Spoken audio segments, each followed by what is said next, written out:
Hi guys, today we will study the construction and working of Babcock and Wilcox boiler. So, this is a boiler which is horizontal, externally fired, stationary and a natural circulation water tube boiler. Let us study its construction. Well, the boiler first consists of a water and a steam drum. This drum is surrounded by a brickwork so as to form an enclosure for the flow of hot gases. Next, there are a number of water tubes which are inclined horizontally and connected to end boxes called as uptake headers and downtake headers. Several such tubes are placed vertically one behind another and are all connected to the boiler drum. Next, we have the baffle plates that are placed across these water tubes. Their main purpose is to deviate the hot gases into the water tubes. Next, we have the superheater which contains a number of U-tubes and is placed below the boiler drum in the combustion chamber. The purpose of this is to superheat the steam. At the end, we have all the boiler mountings and accessories such as steam stop valve, pressure gauge, etc.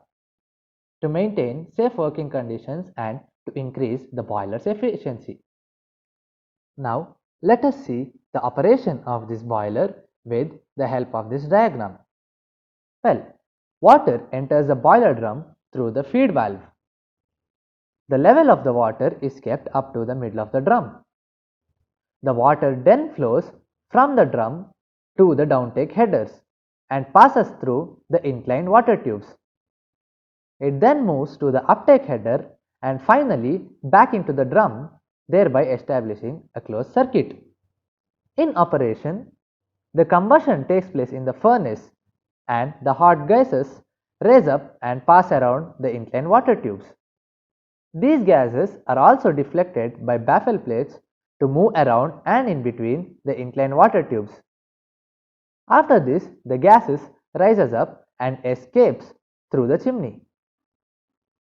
As these hot gases pass around the inclined tubes, the water in these tubes will get evaporated. This mixture of water and steam from the tubes passes through the uptake header and then enters the boiler drum. Steam which is being lighter than water rises up and gets separated in the steam space.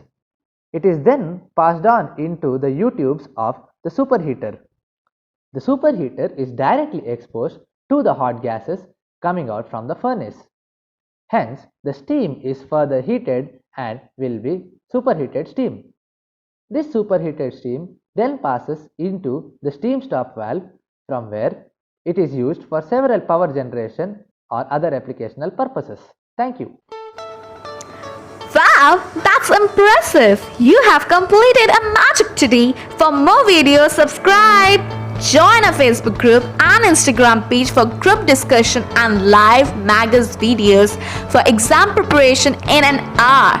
We start a class-like community for students to learn from a friend in a simple way and support them in their own languages.